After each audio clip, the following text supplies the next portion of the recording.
এখানে কালিদাসের দাদা দীর্ঘদিন যাবৎ সুনামের সহিত ব্যবসা করতেছে, কারণ এটা কোয়ালিটি সব ভালো এবং মানসম্মত মিষ্টি তৈরি করে এবং সন্দেশ ঘি সবই তৈরি করে। এই জন্য আমরা এখানে সুনামের সহিত এবং বিশ্বস্ততার সহিত আমরা এখানে খাওয়া দাওয়া করি, কেনাকাটা করি।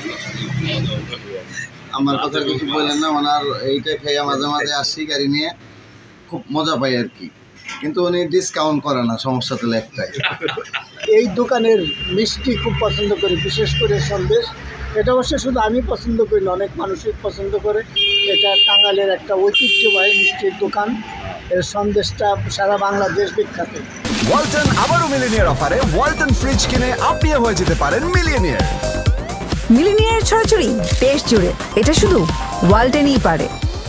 আমি যতটুকু জানি, আমার বন্ধু বান্ধব আগে যারা বন্ধু ফাউন্ডেশনের আগে আমি যে সমস্ত জায়গায় কাজ করতাম, তারাও এদিক দিয়ে যাওয়ার পথে এই দোকানের সন্দেশ কিনে নিয়ে যেতেন। এটা এখনও আমরাও কিনি এবং বন্ধুবান্ধবদেরও বলি এদিক দিয়ে যদি যায় এই দোকানের সন্দেশ, করটিয়া থেকে পনির, চমচম এসব যাতে তারা কিনে। এটা দোকানের বয়স ছিল 85-90 বছর। এটা কে করতো প্রথমে? দাদা করতো, বাবা করতো। বাংলাদেশের সব জায়গায় যায়, দেশের বাইরে যায়।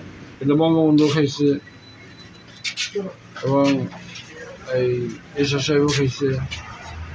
আপনার বাংলাদেশের সাবেক প্রধানমন্ত্রী খাইছে,